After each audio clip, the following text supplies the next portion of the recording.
Olá, gente linda, tudo bem?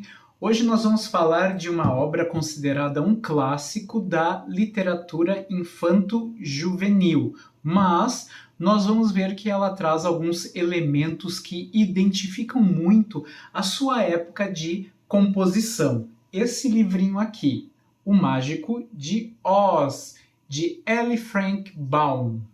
Então, esse livro ele foi lançado na década de 30. Né? Então, nós vamos ver rápido uma sinopse dele, né? E daí nós vamos ver alguns elementos que tornam essa obra um clássico da literatura contemporânea. Então, O Mágico de Oz conta a história de Dorothy Gale, que é uma garotinha que vive no Kansas com seus tios.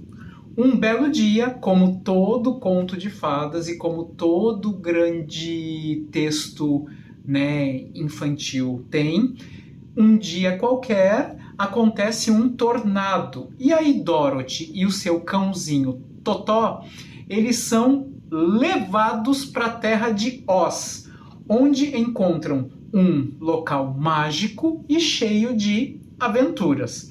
Então, Dorothy, quando chega em Oz, ela descobre que a própria casa dela caiu em cima da bruxa má do leste e a matou a bruxa já. Ela já chega causando. Então, como recompensa, a bruxa boa do norte lhe dá sapatos prateados que eram da bruxa má do leste.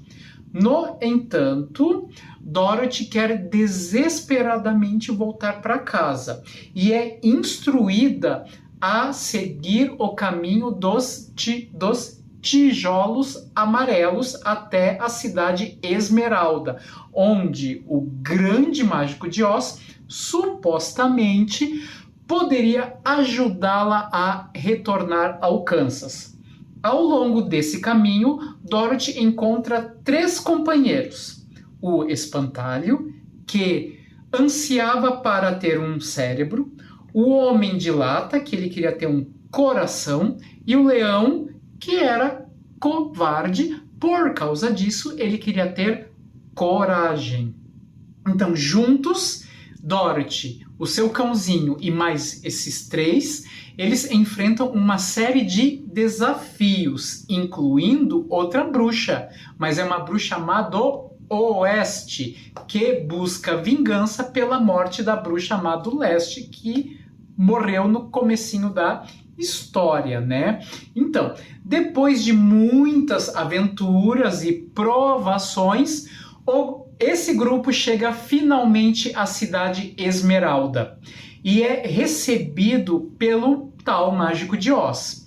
No entanto, eles vão percebendo o quê? Que esse mágico não é tão poderoso como as pessoas falavam. Por quê? Porque a sua mágica era baseada em truques e ilusões. Triste. Mesmo assim, o mágico concede aos 4 amigos aquilo que eles buscavam: um diploma de inteligência para o espantalho, um coração de relógio para o homem de lata e um medalhão de coragem para o leão. No fim da história, né, dessa alegoria toda, Dorothy descobre que a sua força para ela voltar para casa estava dentro de si mesma, né, através dos sapatos mágicos. E quando ela sapateou 3 vezes os calçados e ela repetiu: não há lugar como o lar, ela é transportada para o Kansas, onde acorda na própria cama, descobrindo supostamente que aquilo foi fruto da sua imaginação. Olha só que loucura. E nós vamos ver agora a parte que esse livro traz de implícitos. O que são implícitos? São aquelas ideias que jazem abaixo da superfície do texto. Olha que bonito isso. Ou seja, por exemplo, o filme Avatar. ele tem como implícito o quê? Um discurso em prol do meio ambiente e também dos povos originários, que eles que são os verdadeiros donos da terra. Então é isso que é o implícito, é aquela leitura que é feita quando nós nos detivermos mais atenciosos ao conteúdo de alguma obra cultural. Tranquilo? Então agora, análise do Mágico de Oz. Primeiro ponto, é uma alegoria política e econômica. Por quê? O caminho de tijolos amarelos pode ser visto como uma referência a algo que era muito forte naquela época lá nos Estados Unidos, que era o padrão ouro, que era uma política monetária que estava em debate na época de Baum. Então, a própria jornada de Dorothy, que é retirada do Kansas por meio de um tornado, isso tem uma simbologia, que é o quê? A década de 30 foi uma década de muita crise por causa da quebra da Bolsa de Nova York em 1929, né? Então, quando um tornado destrói o lar, isso é uma alegoria para desestabilização econômica. Olha que coisa! E essa busca dela, que ela faz uma série de coisas, isso é uma busca pela estabilidade e pela prosperidade. Por quê? Porque ela vai adquirindo coisas novas. Outro ponto muito interessante, a busca pela identidade e o autoconhecimento. Aí é mais filosófico. Quando Dorothy encontra o espantalho, ele sempre fala, se eu tivesse um cérebro, poderia ter, né, ideias próprias. Isso lá no capítulo 3. Isso é o quê? Isso é uma percepção de que ele consegue pensar, de que ele consegue raciocinar. Então, ele não precisava, de fato, de um cérebro. Ele precisava ser testado para isso. Outra coisa, o Homem de Lata, que é o quê? A busca pelo coração. O que simboliza o coração?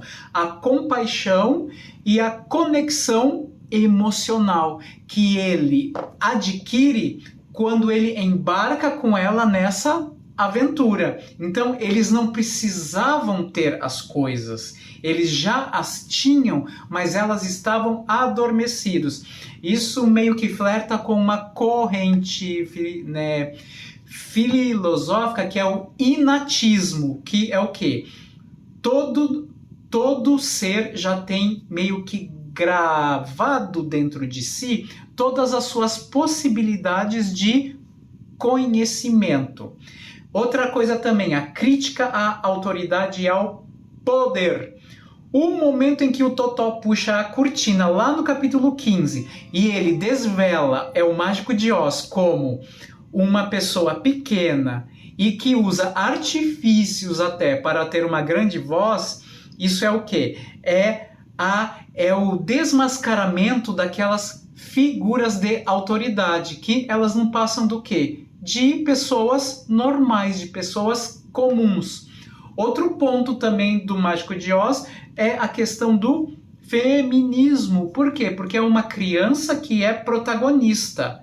Ela que decide, ela que vai, mesmo tendo pouca experiência, ela faz o quê? Ela meio que cria esse grupo colaborativo. É o quê? É a supremacia também. É do coletivo sobre o individual. Por meio de um grupo, eles conseguem o quê? Descobrir que todos eles têm aquelas coisas as quais eles buscavam, né? Então, a transição do Kansas para Oz é o quê? É a mudança do cinza para o colorido, que é o quê? O Kansas é preto e branco, porque ele é pragmático, ele é real e sem possibilidade de imaginação. Oz não. Oz tem brilho, cor, porque é o espaço da liberdade criadora. Tranquilo? Espero que tenham gostado. Beijos!